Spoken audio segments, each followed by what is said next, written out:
Olá pessoal, tudo jóia? A paz do Senhor Jesus. Eu me chamo professor Sócrates Santos e vamos começar mais uma aula, a de número 6, intitulada A Mordomia da Adoração, tá bom? 11 de agosto de 2019, lição de número 6. Vamos lá? Sem perca de tempo, o texto áureo nosso diz assim: Mas a hora vem, e agora é, em que os verdadeiros adoradores adorarão ao Pai em espírito e em verdade, porque o Pai procura a tais que assim o adorem. João capítulo 4, versículo 23. A verdadeira adoração, ela consiste em dois itens básicos. Primeiro, o Senhor é Espírito e Ele quer que nós o adoremos também em Espírito. E Ele quer que nós adoremos verdadeiramente. Falsidade, hipocrisia, o Senhor não aceita. E Ele sabe, como Ele conhece e sonda os corações, Ele sabe quando a pessoa está sendo verdadeira e quando não está sendo. Quando está adorando ou querendo ser adorado. Quando está cultuando, venerando Deus realmente, ou quando está apenas cantando. Temos que diferenciar adorar de somente cantar ou louvar. A verdadeira adoração não consiste somente em cantar, mas em se derramar, em se esvaziar de si mesmo e naquele momento exaltar a quem de direito que é.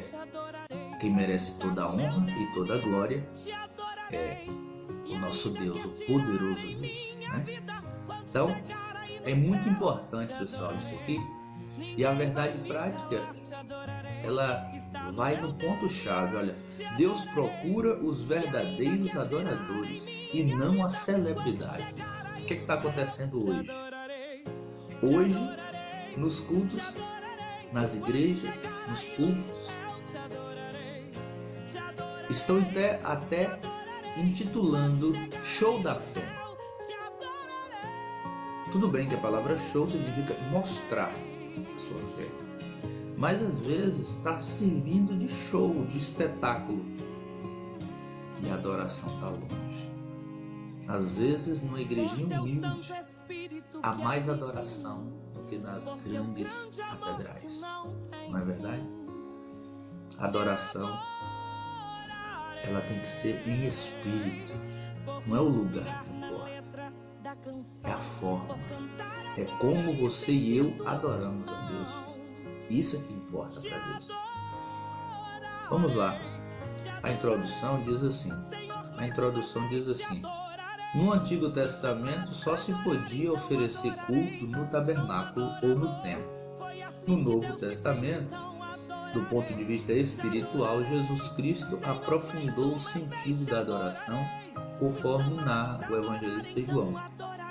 Mas a hora vem e agora é, em que os verdadeiros adoradores adorarão ao Pai em espírito e em verdade, porque o Pai procura a tais que assim adoram. Então, Jesus aprofundou o sentido de adoração que estava restrito ao lugar, a um ritual. Estava restrito a simbolismo. Era simbólica a adoração a Deus, E era uma adoração ritualista, cheia de sincretismo religioso. Tinha que ter as vestimentas certas, tinha que ser exatamente no tabernáculo ou no templo. E Jesus chega, quando ele está conversando com aquela samaritana, ele fala para ela: olha, vai chegar a hora que nem neste monte, nem em Jerusalém adorareis. Então vão chegar momentos no mundo em que vai ser difícil adorar. Será que esses momentos estão chegando, pessoal? Será que esses momentos estão se aproximando? Porque as pessoas hoje não querem mais adorar. Não querem mais prestar culto ao nosso Deus. Então será que realmente não estamos chegando nesses momentos? Em Apocalipse, a Bíblia nos diz que o amor de muitos iriam se esfriar. O amor de muitos esfriariam naqueles tempos. Será que esses tempos estão chegando?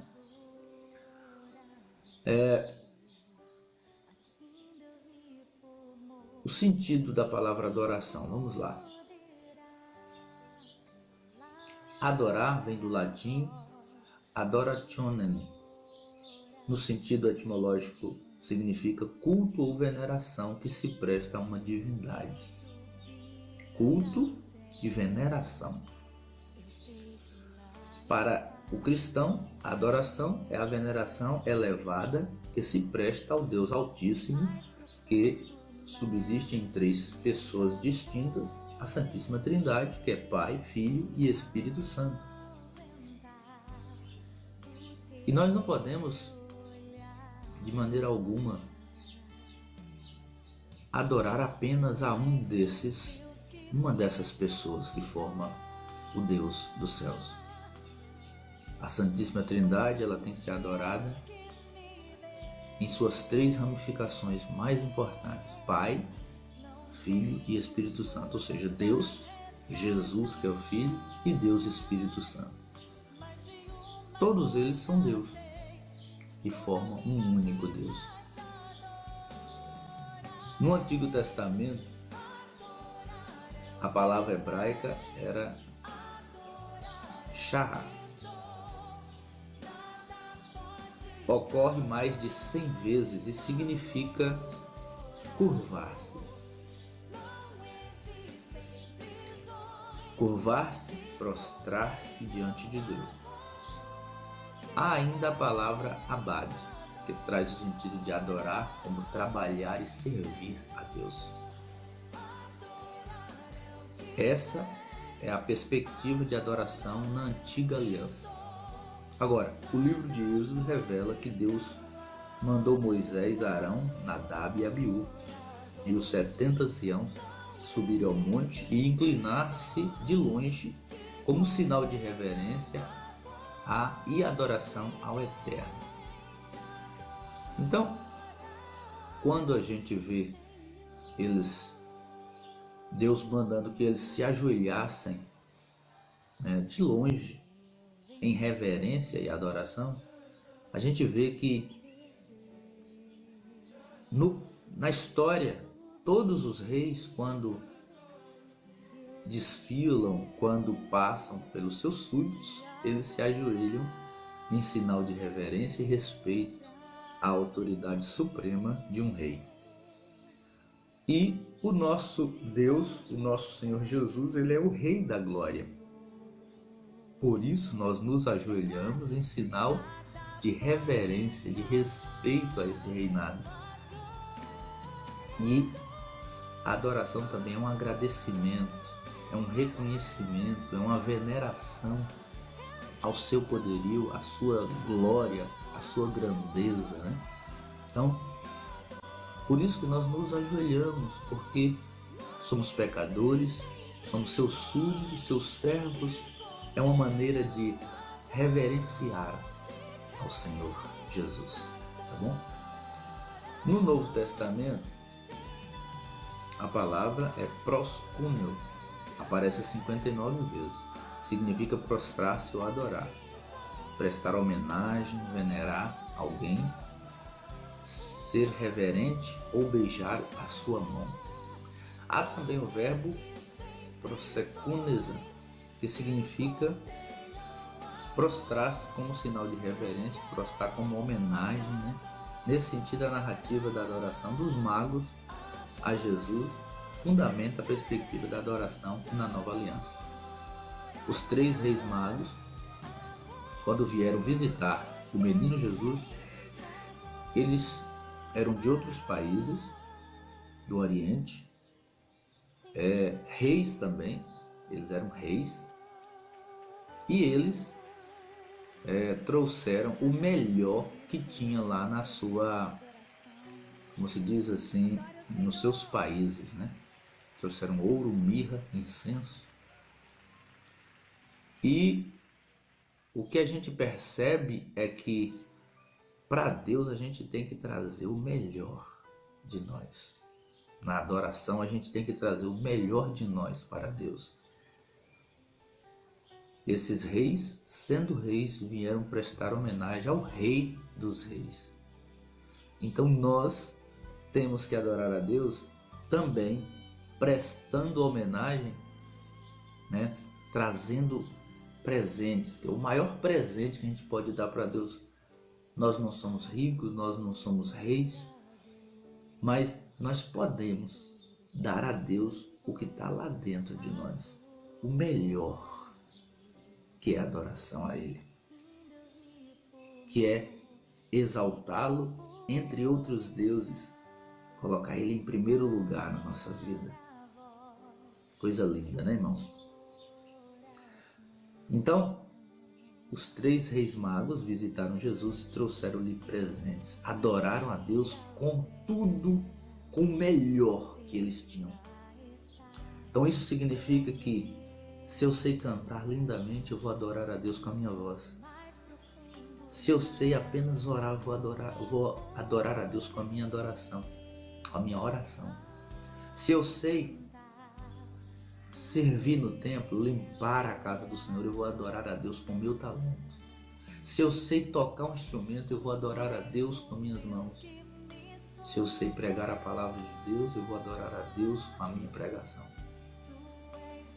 Se eu sei apenas bater palma e adorar a Deus, eu vou fechar meus olhos e vou elevar a Ele. Então, adorar a Deus é isso, é prestar total reverência a Ele. Vamos lá. Outras palavras relativas à adoração. No Novo Testamento, a palavra grega latreia, empregada no sentido de serviço de adoração no culto. Dessa palavra veio o termo idolatria ou adoração a ídolos, prática condenada por Deus e não devido à sua glória com ninguém. Então, a palavra latreia significava serviço, adoração no culto. E como muitas pessoas começaram a adorar a criatura ao invés do Criador, veio a palavra daí, latreia, formou-se idolatria, ou seja, idolatrar. Servir a homens, servir a uma causa, servir à igreja somente, servir a tal homem, a tal mulher, a tal ideologia. Então, a palavra idolatria ou idolatrar é trabalhar para, é adorar a pessoa, é adorar a criatura e não o Criador, né? Isso Deus condena porque Ele não divide a sua glória com ninguém. Atualmente a palavra usada é liturgia, refere-se à organização do culto. Hoje nós usamos a palavra liturgia, que é a palavra usada para a organização do culto, a abertura do culto. O que é que nós fazemos? Na Assembleia de Deus, por exemplo, cantamos 2 hinos da harpa, depois lemos a palavra, uma leitura oficial da palavra de Deus, um texto, né? Depois vem as oportunidades, vamos ouvir os grupos, sim. Depois oportunidades individuais, depois a palavra de Deus, depois cantores se tiverem. Então, são a organização do culto, isso é que é liturgia, tá bom? Como adorar a Deus? A primeira receita foi dada lá em João 4:23. em espírito e em verdade.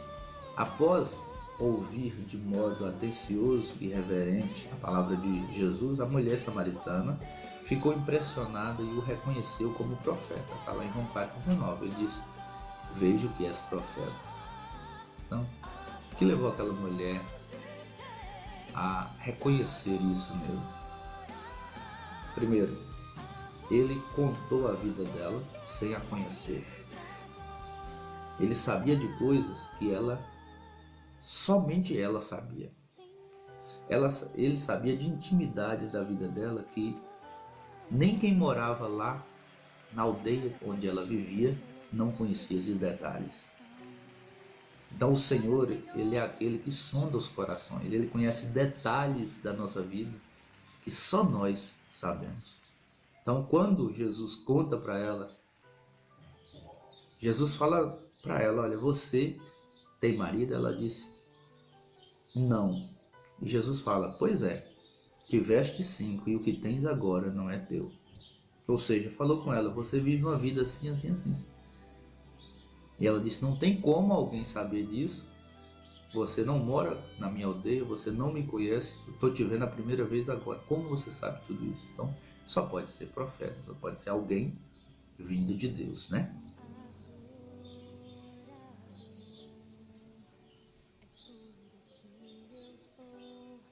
E quando Jesus está conversando com ela, como só conhecia as regras do Antigo Testamento, as regras de adoração, o ritual, né, antigamente, da adoração, então ela perguntou. Ela disse: Senhor, mas nós adoramos aqui em Samaria e vocês dizem que é em Jerusalém o lugar correto de adorar. Onde devemos mesmo adorá-lo? Aí Jesus falou para ela que o lugar correto da adoração não ia ser nem no monte nem em Jerusalém. O lugar correto é no centro da vontade de Deus, que não é o lugar que importa mais, porque vai chegar a época em que montes podem ser destruídos. Jerusalém foi destruída, templos são destruídos. Então vai ficar sem adorar? Não. A adoração tem que partir de dentro para fora. Não é o lugar mais que importa, é a forma. É como você adora. É você e Deus, uma ligação só. Onde adorar? Para a mulher samaritana, o lugar correto era no monte, em Samaria. E para os judeus, era em Jerusalém. O Senhor Jesus revelou claramente para ela que chegaria um tempo em que não poderia nem num lugar nem em outro. Agora, ele deixou claro que os verdadeiros adoradores adorarão o Pai em espírito e em verdade. Ou seja, espiritualmente, o Espírito ele não está, o Espírito de Deus, ele não está, ele não é impedido por lapso temporal. Ele não está preso a tempo. Ele não está preso a espaço. Ele não está preso a dimensões. Então, a gente tem que adorar a Deus da forma que Deus é. Deus é Espírito. Então nós temos que adorar Ele em Espírito. Como é essa adoração, irmão Sócrates? O Espírito Santo de Deus comunica com o nosso Espírito. E aí nós trocamos. Você adora Ele e Ele te alegra. Você adora a Deus e Ele te enche de bênção. Você adora a Deus, você manda glória para cima e Ele devolve glória para baixo. Então, isso é a adoração em espírito. É aquela troca do seu espírito com o Espírito Santo de Deus. Isso aqui é adorar em espírito. E outra, em verdade. Como eu falei, repito, Deus não aceita hipocrisia. Deus Jesus não aceita hipocrisia, ele criticou isso dos fariseus. Chamou de hipócritas fariseus, porque ele não suportava hipocrisia. A atitude do adorador, isso que vale. Olha, além de adorar em espírito, o cristão deve adorar em verdade. Nem todo hino ou cântico apresentado ao Senhor é adoração. Atualmente, a partir da influência do chamado gospel, as músicas têm sido usadas de forma a exaltar artistas ou levitas. Isso é uma visão deturpada da adoração. Multidões se ajuntam em templos, estádios ou praças para assistirem um show gospel, como eu falei. E em espírito e em verdade a adoração tem que ser feita. Para a glória de quem? Quem é que está sendo glorificado nesses shows, né? Será que é Deus mesmo? Então, a gente tem que colocar assim, bem nítido, para quem está sendo a adoração. E dá de perceber quando o cantor ou o levita, né, está adorando e quando ele está apenas cantando. Dá para perceber, dá? Quando ele está cantando, você não sente nada. Mas quando ele está adorando, aí você sente o mover de Deus, né? Sente a mão de Deus tocar você. Isso ele está adorando. O culto racional, Paulo escreveu sobre isso aos cristãos de Roma. Romanos 12:1. Culto racional significa cultuar a Deus com razão. Usar uma fé racional. Por que eu creio em Deus? Porque a Bíblia me garante que Ele existe. Ele criou os céus e a terra, me criou, me formou, me deu a vida. E se eu creio assim, então eu tenho que adorar a um Deus tão grande que me formou, que fez tudo isso onde eu vivo, esse mundo todo onde a gente conhece. Todos os lugares, o ar que a gente respira, o sol que nos ilumina, a chuva, os rios, a água que a gente bebe. Então eu tenho que prestar adoração a um ser tão supremo que criou tudo isso. É racional. Isso não existiu por um acaso. Foi Deus que criou. Então a minha fé ela é racional. E outra, o culto racional, quer dizer, vem de ração. A ração a gente dá para um animal, nem um dia sim, outro não. Todos os dias a gente precisa comer, não precisa? Então ração quer dizer um pouquinho cada dia. Nós temos que nos alimentar cada dia do Senhor. Se a gente ficar sem isso, a gente morre. Se a gente ficar sem se alimentar de Deus, a gente morre.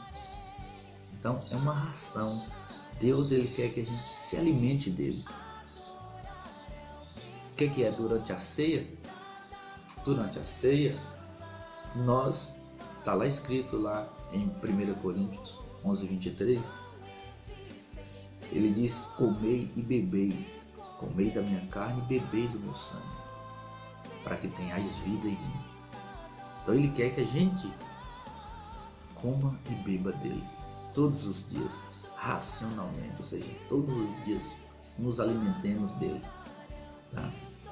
Então o objetivo do culto racional é você estar 24, 25 horas ligadinhos em Deus, porque o mundo vai tentar tirar isso de nós a todo momento. Você está no trabalho, está em casa, está em qualquer outro lugar, todas as coisas vão tentar tirar essa ligação, mas a gente não pode deixar. Temos que estar sempre ligados em Deus. Gestos e atitudes de adoração. Eu já falei de alguns, mas vamos lá. Ajoelhar-se e prostrar-se. São gestos de profunda reverência diante de Deus. Salomão, na inauguração do templo em Jerusalém, diante de todo o povo, ele se pôs de joelhos, adorando a Deus, o rei Salomão. Sucedeu, pois, que acabando Salomão de fazer o templo ao Senhor, esta oração e súplica, estando de joelho e com as mãos estendidas para os céus, se levanta de diante do altar do Senhor. 1 Reis 8,54. Jesus prostrou-se diante do Pai em súplica. Mateus 26,39. Então, o ajoelhar-se, o prostrar-se é um sinal de reverência, como eu falei, porque Jesus é o Rei da glória. Então, ele requer isso, que nós nos ajoelhemos perante o Rei da glória, o Rei dos reis, né? Se nos ajoelhamos perante um rei secular, um rei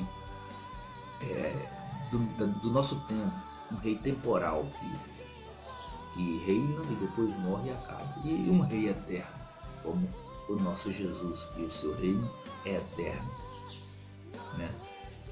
Então, nós temos que adorar ainda mais, né? Louvar e cantar. Davi introduziu o uso de instrumentos musicais no cântico coral e congregacional do culto a Deus. Ele mandou selecionar e preparar 4.000 cantores oficiais, né, que se revezavam em turno. Está lá em 1 Crônicas 23, 5 e 6. Acompanhamento com instrumentos musicais dirigidos por 288 maestros. A Igreja de Cristo, a adoração de Deus, também se expressa com cânticos e hinos de caráter espiritual. O apóstolo Paulo nos exorta a praticar a verdadeira e profunda adoração, de forma consciente, né? A palavra de Cristo habite em vós abundantemente em toda a sabedoria, ensinando-vos e admoestando-vos uns aos outros, com salmos e cânticos espirituais, cantando ao Senhor com graça em vossos corações. Não basta cantar qualquer música, tem que ser um hino, um cântico espiritual, que vai mexer com o mais profundo da nossa alma, que vai conseguir conectar a Deus. Não é qualquer música, não é qualquer hino, mas aquele que é espiritual, que fala do relacionamento de Deus conosco e de nós com Deus. Certo? Então vamos escolher melhor nossos hinos para cantar, para adorar, para louvar a Deus, tá bom? É muito importante a escolha do hino, da letra, né? Para adoração a Deus, tá bom? Tem muitos autores por aí, eu também sou compositor e eu procuro compor quando Deus me dá a letra, porque aí vai ser um hino espiritual a Deus. Não compor de mim mesmo. O que está acontecendo é que as letras que você canta e não sente nada é porque foi carnal, foi do autor. E eu não faço quando eu quero, eu faço quando Deus me dá a letra. Eu falo que eu não tenho nem possibilidade de fazer por mim mesmo a música. Compor, é Deus que me dá a letra, né? E aí eu só escrevo, só sou instrumento, né? Então, graças a Deus. Glorificar a Deus. Ao longo das Escrituras Sagradas, aprendemos que devemos glorificar a Deus com inteireza do nosso ser.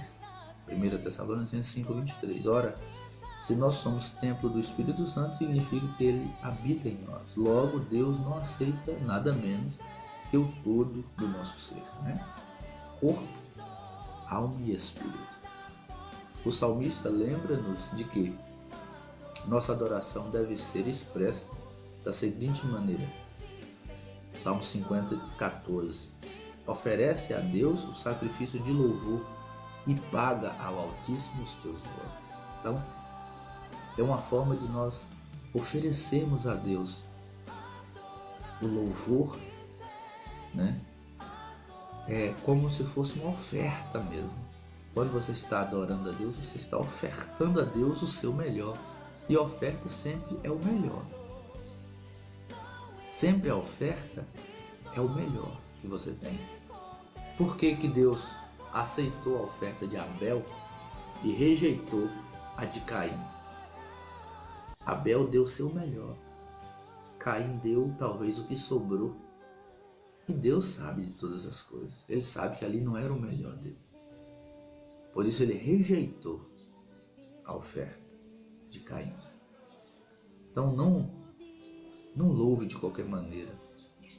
Pai, moço, eu estou com a garganta ruim aqui, eu vou adorar. Não, espere melhorar, depois você canta, você adora. Faça algo o melhor. Então, se você não está no seu melhor, para que você vai louvar? Então, espera a garganta melhorar e depois você vai lá e canta e louva e adora, né? Então, se você não sabe a letra, aprenda primeiro. Não vai louvar de qualquer maneira. Deus merece o melhor, tá bom?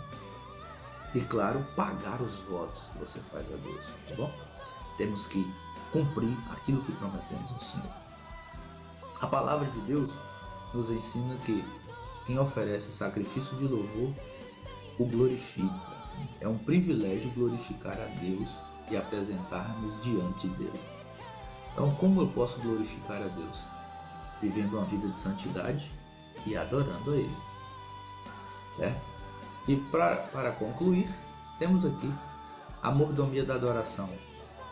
Precisamos saber que Deus apenas o gesto exterior, como expressão de louvor, mas também a motivação do coração. 1 Samuel 16:7.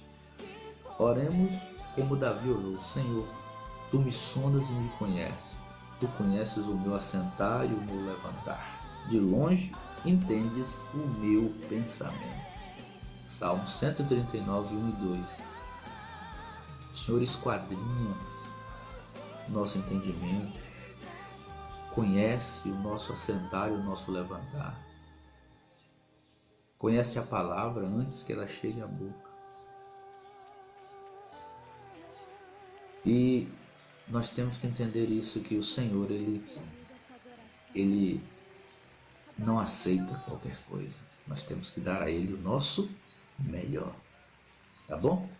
Vamos adorar a Deus como aqueles 3 reis magos. Sendo reis como Ele, veio adorar o Rei dos Reis. Né? E nós, pecadores, falhos, né? Mas nós temos um Deus maravilhoso que cuida de nós e que não requer nada mais do que a nossa gratidão a Ele. Nós temos que ser gratos a Deus por tudo que Ele tem nos feito. Tá bom, pessoal? Que Deus, em Cristo Jesus, vos abençoe e até a próxima aula, se assim Deus permitir.